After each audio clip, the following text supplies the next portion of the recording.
Unilateral US dominance is increasingly challenged in the era of overlapping crises now often being referred to as the Polycrisis. This has led many countries to advocate for what they call Polycentrism, a world order in which no single country is dominant. But simply having a larger number of elites plundering their own and other countries is unlikely to provide a solution to the Polycrisis. That requires that countries pursue not only the interests of their own elites, but the common global interest that has been so rubbished in the unipolar era.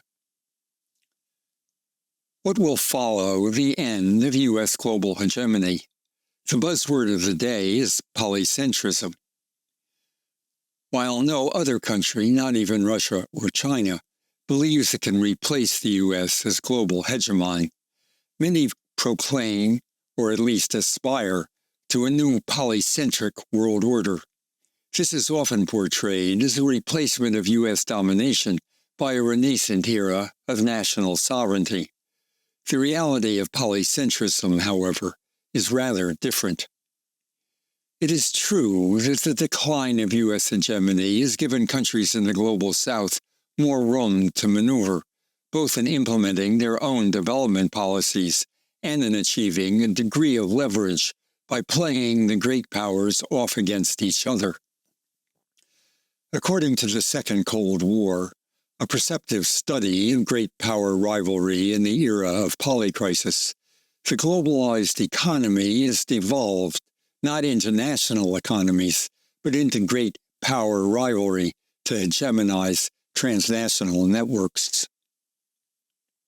This rivalry allows many national governments across Asia, Africa, and Latin America to resist pressures to align exclusively with Beijing or Washington. In contrast to the original Cold War, the allegiance of third countries and their populations is partial and contingent because network connections can be reconfigured with relative ease. They give us an example how, upon taking office, former Tanzanian President Magufuli indefinitely suspended plans to construct Bagamoyo Port, which was under contract with a Chinese firm and would have been Africa's largest port. Countries can even parcel out their alignment among greater powers. The U.S. may integrate a country into production networks anchored by its multinational lead firms, while China may simultaneously integrate the same country into its digital and/or infrastructure networks. But shifting or dividing alignments is not the same as escaping the pressures for alignment and achieving freedom of action. An article in the Financial Times describes how G42, a leading artificial intelligence company in the United Arab Emirates, has been pressured to cut ties with Chinese hardware suppliers in favor of U.S.-aligned companies, in what Financial Times characterizes as a sign of a growing geopolitical struggle over the new technology. G42 Chief Executive Peng Xiao says it is making the move to ensure its access to U.S.-made chips by allaying concerns among its American partners, which include Microsoft and OpenAI. For better or worse, as a commercial company, we are in a position where we have to make a choice, Xiao told the FT. We cannot work with both sides. We can't. Xiao said G42 was phasing out hardware from Huawei, which had provided servers and data center networking gear. He added that G42 had decided to pull back from its China relationships to appease its U.S. corporate partners and to ensure it complied with Washington's rules on exports of advanced chips. The UAE sees itself as a node within a new multipolar world where China, India, and Russia have emerged as counterpoints to the West's historic economic dominance. But the global scramble for AI chips, particularly those made by U.S. chipmaker NVIDIA, has limited Abu Dhabi's room to pivot away from Washington's orbit. The UAE chose Huawei to install the first national 5G infrastructure in 2019, despite U.S. objections, citing an unavailability of similar technology from Western partners promoted by Washington. Since then, however, state companies have signed further deals with Sweden's Ericsson as the UAE pursues a policy of diversifying its telecommunications partners. The U.S.'s burgeoning use of sanctions, notably against countries that refuse to cut ties with Russia over the Ukraine war, further limits developing countries' freedom of action. According to Tim Sahe, co-director of the Net Zero Industrial Policy Lab at Johns Hopkins University, after the U.S. threatened any client for Russian weapons with economic warfare, Indonesia canceled its planned purchase of Russia's Sukhoi 35 fighter jets, despite Russian offers of a dollar bypass palm oil for fighter jets scheme. Instead, Indonesia undertook a major escalation in defense spending to buy 36 U.S. F-15s and 42 Rafales from France, along with 2 of France's Scorpène submarines.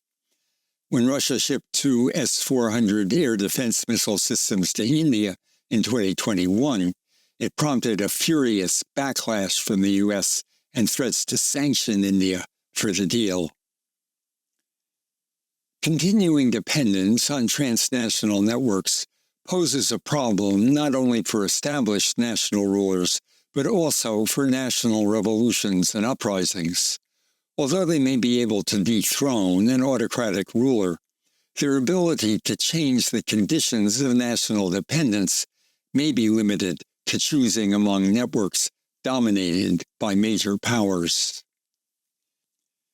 While polycentrism has been widely advocated as the alternative to unilateral US hegemony, advocacy for a multipolar world and opposition to great power domination are not necessarily steps toward ameliorating the problems of ordinary people, let alone towards international cooperation to address global problems.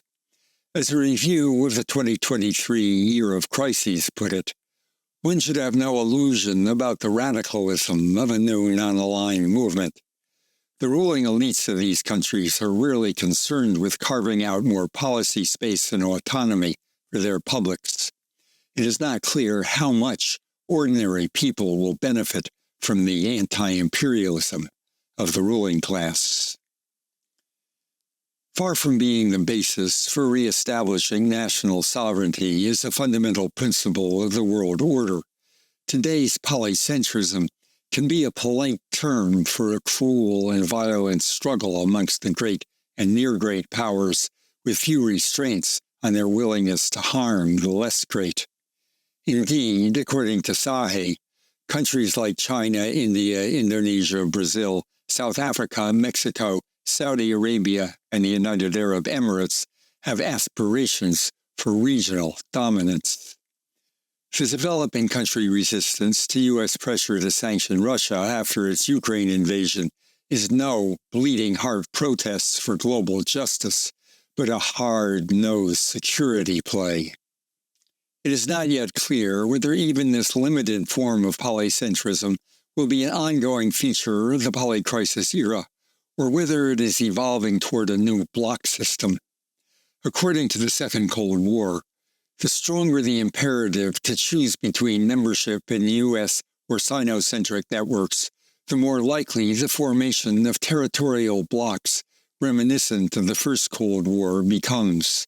If forced to align fully with the U.S. or China, the world may indeed splinter into 2 rival blocs, each with its own parallel networks that barely, if at all, intersect.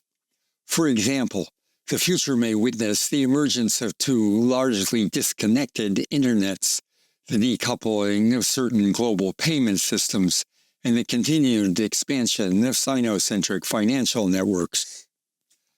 The polycentric world order that characterizes the era of polycrisis does little to create genuine freedom for the people who have escaped U.S. unilateral hegemony, only to become the pawns of great power rivalry. Nor does it do much to address such fundamental problems facing the world as climate change, environmental degradation, poverty, inequality, arms races, war, and nuclear holocaust.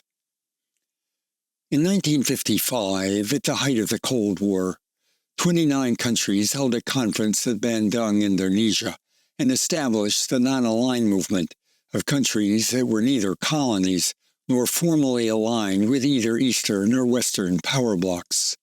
It eventually included 120 countries.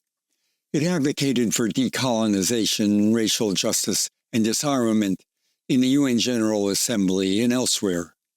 It launched a global campaign for a North-South dialogue to establish a new international economic order that would regulate global markets in the interests of the development process, only to have that dialogue brought to a halt by a newly elected U.S. President Ronald Reagan.